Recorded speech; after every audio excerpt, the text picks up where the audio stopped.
Monsieur Yahya Christian Bonon, vous êtes islamologue français et je vous remercie infiniment d'avoir eu la gentillesse d'accorder cet entretien à la radio francophone iranienne.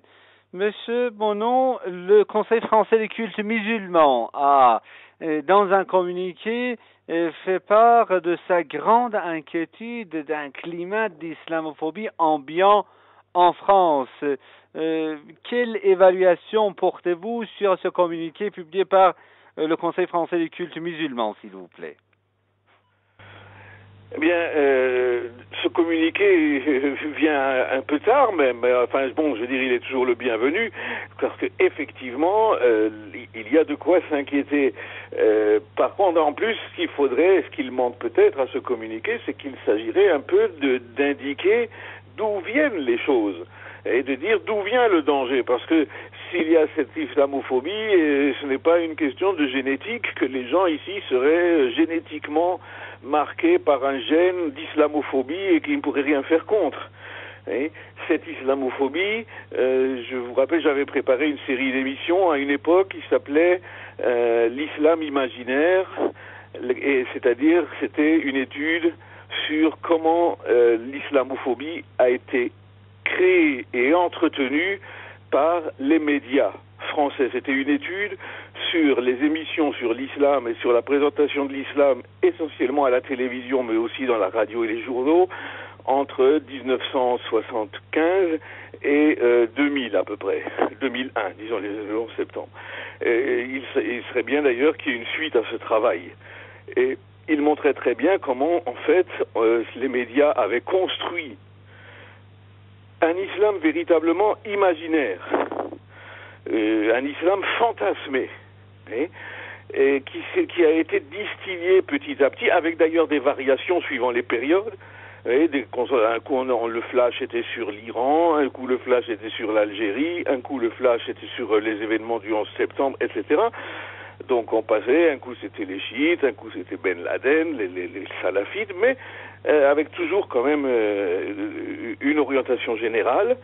Et cette image fantasmée de l'islam est entretenue.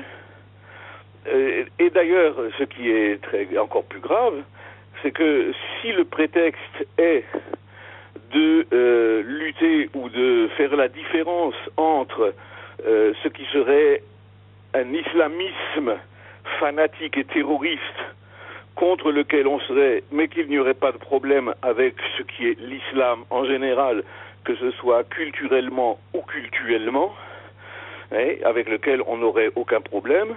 Mais en réalité, quand on gratte les choses, on voit bien que ce qui est présenté, cette vision fantasmée, est une vision fantasmée non seulement de l'islamisme entre guillemets, parce que le mot n'est même pas défini comme il faut, mais véritablement de l'islam.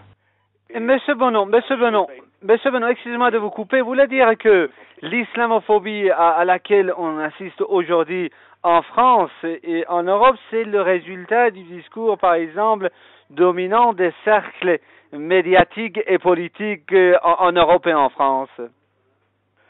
Oui, absolument. La meilleure preuve, c'est que ce discours n'existait pas avant, alors qu'il y avait déjà, par exemple, un discours sur l'immigration. Par exemple, le maître mot était à une époque l'immigration, le Front National, les partis, disons, de droite plus ou moins xénophobes, marquaient et profitaient d'un certain rejet de l'étranger, et tout était basé sur la question de l'immigration. Et on ne parlait jamais d'islam. Et tout d'un coup, maintenant, d'ailleurs, le discours du Front National, par exemple, à l'époque, je le prends comme un exemple, mais il ne faudrait pas limiter l'islamophobie, justement, au Front National. Mais c'est pour un exemple. À cette époque-là, le Front National disait bien que, bien entendu, il n'y a aucun problème avec l'islam, l'islam est très proche du christianisme, etc., etc., mais c'est l'immigration. Le problème, c'est l'immigration, parce que c'est un problème pour les travailleurs, c'est un problème ceci, cela. Et maintenant, on voit bien que l'immigration a complètement disparu, et à la place de ça, c'est l'islam. Et ce qui a été le grand révélateur de ça, plus que le sondage qui vient de paraître il y a un mois dans Le Monde, ce qui a été le grand révélateur, c'est l'affaire des minarets en Suisse.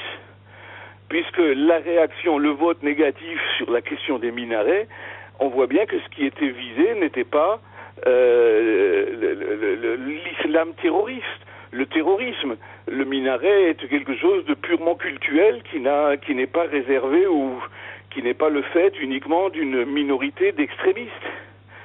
Donc là, on voit bien, et d'ailleurs, les assises de l'islamophobie, et ça c'est très intéressant aussi.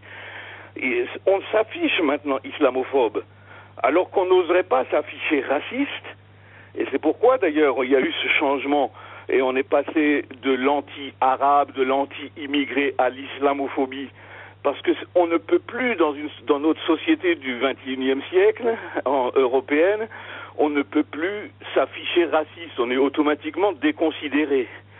On est attardé, retardé, on est réactionnaire, on est tout de suite négativement marqué.